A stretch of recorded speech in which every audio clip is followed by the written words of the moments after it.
Well, after the coldest month I think we've had in a long, long time, January, we got our electric bill. Now, I'm going to preface this by saying I know I'm not in California, and I remember how it was to be paying those huge prices. But here we go. I'm not going to keep you on the hook any longer. So, the other day we got our bill, and remember, for those of you that don't know, in Tennessee, well, as far as our house goes, everything is electric. The dryer, the stove. Am I missing anything? In California, our stove used to be gas, the gas dryer. So everything is electric. And then when it got super cold, our it seemed like our heater was on the whole time, and that's running on the electricity too. So we opened up the bill. I know I'm just hanging you guys out here. It was $218. Now I know those of you in California, you're busting out five, six, $700 maybe. I remember us paying for something, and then I remember when we left, somebody had said the prices had gone crazy, and so I looked at it, and it was the highest we ever paid. I think the previous month was 150. And so I'm not going to over dramatize it because California folks are going to get on my case about it. But for us, that was a pretty huge jump than what we've been used to. I think our electricity was somewhere around 110, something like that. So to see that spike up, we're like, yeah, well, it figures because, everything was getting so cold, and that it that was the hard thing about it getting cold, is just hearing that heater on all the time. And anyway, that was our bill. And for those of you that will come here, that's a very expensive bill. That's the most I think we've ever paid. And because, again, January was probably one of the coldest months we've had since we've been here. And we've been here since the summer of 2022.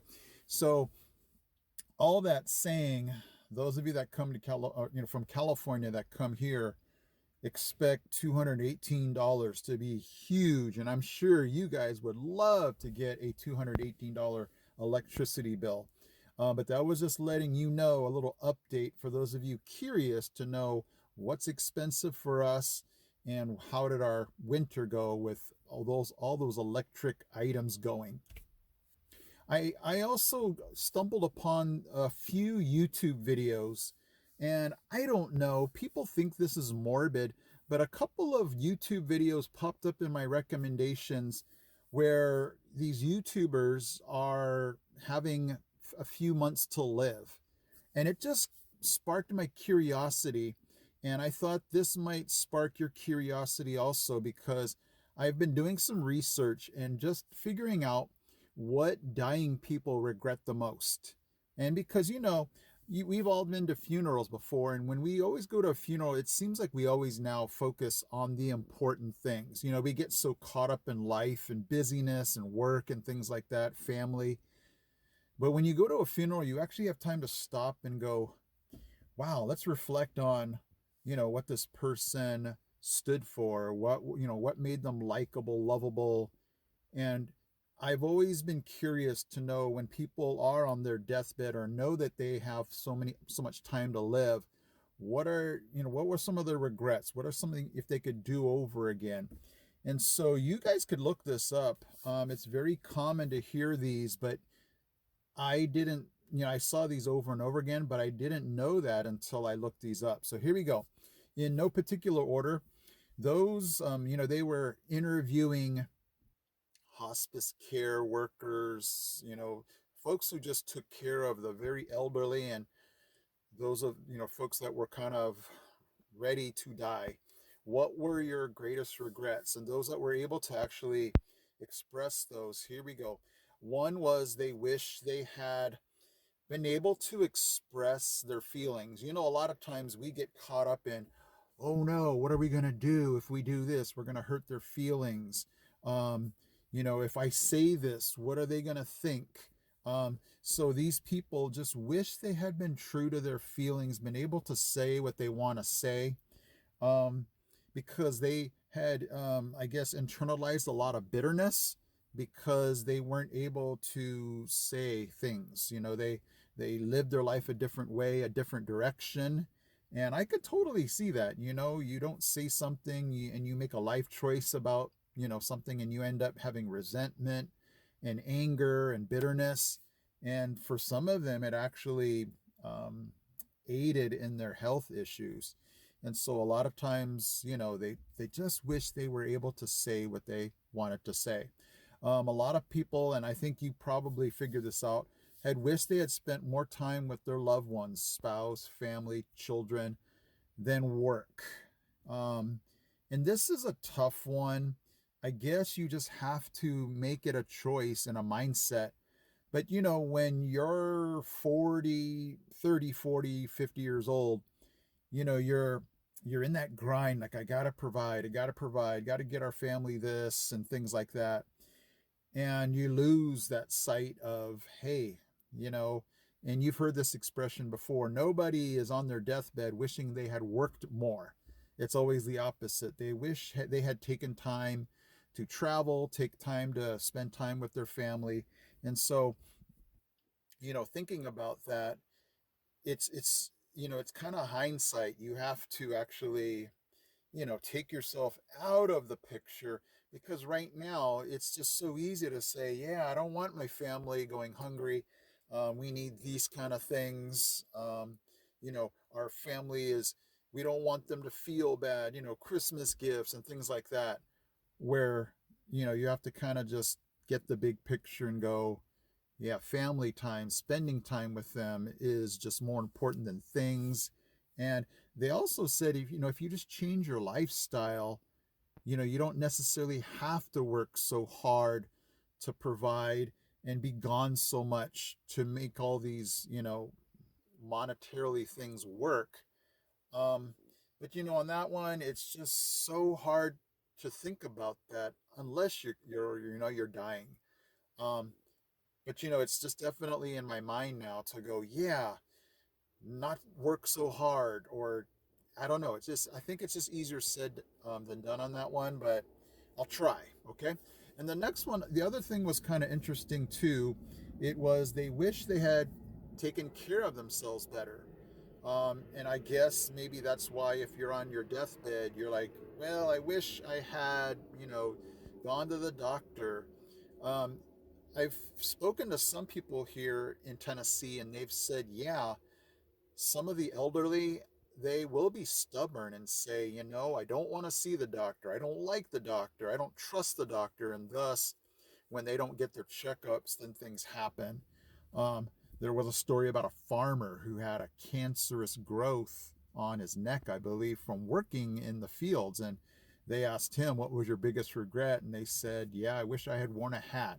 I guess that wouldn't be on your neck. Maybe it was on his face somewhere where it would have shielded him. Um, so, taking care of themselves was another thing they wish they had done or regret. So all of that said, a lot of people, when they hear about people talking about death or watching videos about death, they'll just say, that's so morbid. Why do you do that for? And I love this one quote, and I'll probably mess it up, but the quote went something like this is, thinking about death is not morbid. It's actually the opposite. You're actually taking a look at what, life is all about, what's important about it. And I totally agree with that. I'm captivated about, these deathbed regret things because I want to learn how to live life better. I saw another thing on a picture frame in an antique place one time where it said, don't spend so much time making a living, make a life. Yeah, you guys know I live by an airport. But anyway, it's so easy to get caught up in, I gotta work so much, I gotta make a living, that you miss out on the life part. And that's the part that I guess really hit home with me, that, yeah, I gotta, you know, work, I gotta make sure that I keep our jobs and, all these things, the responsibilities. But again, don't get so caught up that you miss out on the life part. And so all of that to say, guys, that was just interesting article. And you can just look it up. You can just look up regrets of dying people, and that list will pop up. And it was just super interesting to hear about those things. Okay, so interesting story here. Our school and actually our district always has this once a year kind of celebration about a book where every school reads this book, the same book, and the school gets decorated and the focus is just about this one book. Last year it was Charlie and the Chocolate Factory. This year, well, I hope none of my students are watching this because they're not supposed to know till tomorrow, Monday. But let's just say this. I volunteered to be in the play before we actually announce the name of the book. There's going to be a play where we kind of act out a scene from the story. And I'll be honest, I actually volunteered before I knew what the story was. And so, well, I don't know, it gets confusing, but bottom line is I have to dress up like a farmer. Now, and I'm like, okay, interesting though. I don't have any farm clothes. I have plaid shirts and things like that, but I wanted to, embrace the role. So I went looking for overalls. Now, that would be completely something I would never wear. Nothing, no offense to those of you that wear it. It's just something I would never wear. It's not my style. And um, in fact, in California, I don't know if anybody even sold overalls. So what I did was I was like, okay, I bet you they're kind of pricey. I'm going to go look at some, you know, thrift shops. And blew my mind. I thought everybody would carry it. I went to this place called AM Vets. They're like a, thrift kind of place, donation kind of place. Nothing. Walmart, nothing. I was expecting it to be at Walmart because here in Tennessee, I thought, hey, they're gonna give the local people some choice on some overalls. Nothing. And so we ended up going, I'll bet you it's at Rural King. If you guys don't know, Rural King it used to actually be a Kmart. And Rural King basically sells everything. What's interesting is on the side it says, dog food and clothing and ammo. It's just so interesting to see all of these, shopping center type things, guns and ammo and pet food. But this was a place that I went to before. I showed you guys a video of the baby chicks um, that we went to go see. Myself and my daughters, we just love animals. So we would just go by there and look at the baby chicks and, look at all the things. We would buy our bird food there. We love to feed the birds out here. And so, but we knew, hey, they have overalls.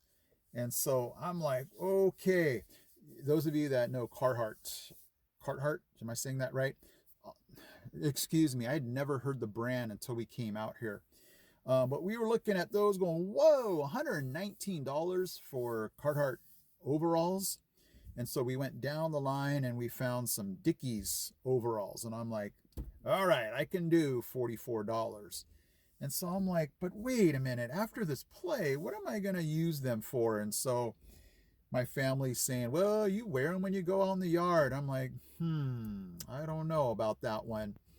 But I'm going to go ahead in Wednesday's video show you what they look like because I'll have some pictures or video from the play that I'm in. I'm basically playing the farmer and you'll have to just wait and see on that one. So teaser for Wednesday about that video. But it was quite interesting. When you go into Rural King, you're going to see rural. I mean, people were in there bringing their dogs in there, buying their dog food and getting chickens and turkeys. And that was the place that had the farming toys. You're not going to see regular toys, and you're going to see tractors and, combines and whatever. All of the things that you would just expect from Rural King. So they have everything from, boots and jackets and overalls. And so it was just cool. I like to go in that store because I embrace the rural part of Tennessee here. So again, wait for Wednesday to see some video or pictures of me in those overalls. this week was kind of busy, and so I don't have a ton of driving.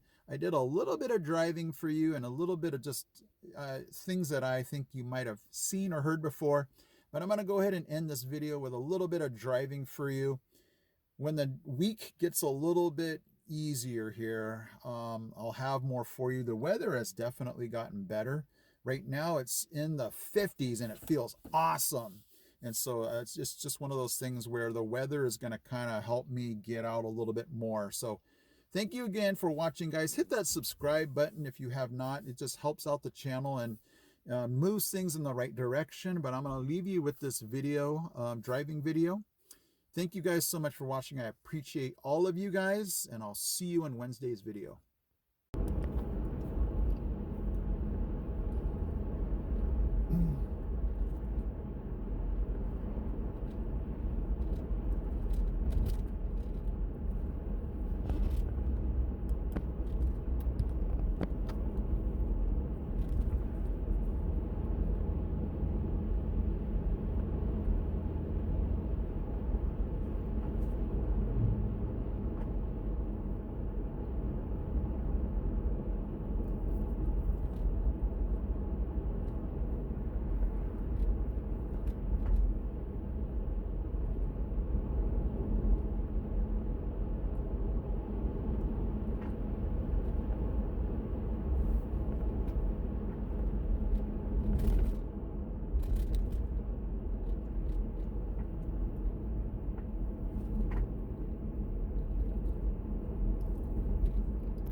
All right, everybody, I'm taking you down Old Knoxville Road.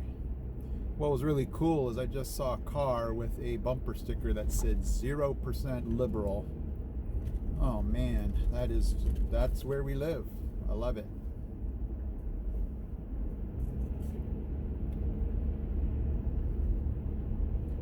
I'm still amazed just how many churches I see around here.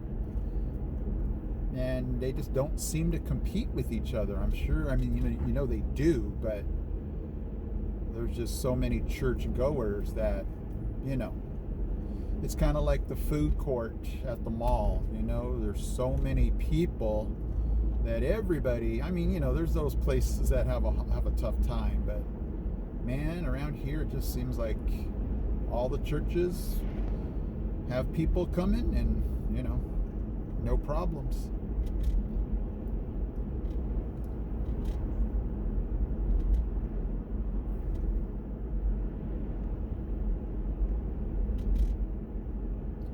Look at this Jeep up here, this orange Jeep. So many orange cars.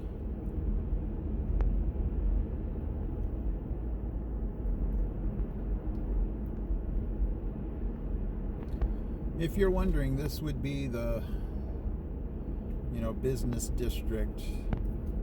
If you want to see houses, it'll be to my left or right. But this would be kind of the strip. Here's Richie Cream again. It's just not in a place where we live. It takes us a while to get down to this part of town, so maybe that's a good thing, because man, if I had Richie Cream close to me, it would be not good. I remember the video. I took a right here and I took you through a neighborhood.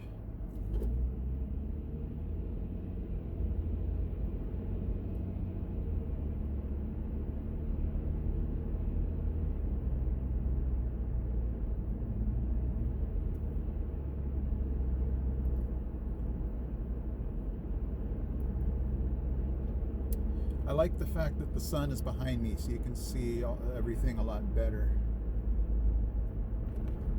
There's so many cool houses around here. Just the way they're built and how different they look from anywhere else I've seen.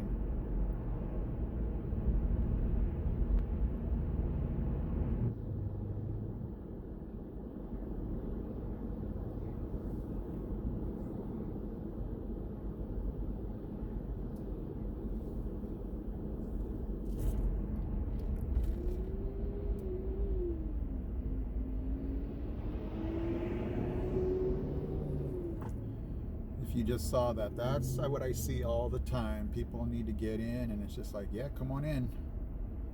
California, not as much. You have to run into nice people, and that's a lot harder to see.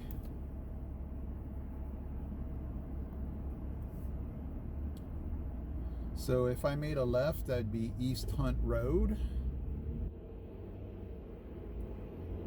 That would take me to the Tyson-McGee Airport.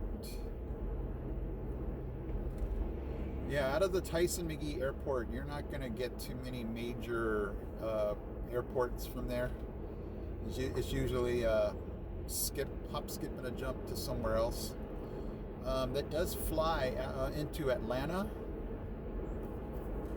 That's probably where, you're going to hook up with a more common flight. You go to Atlanta and then go somewhere else.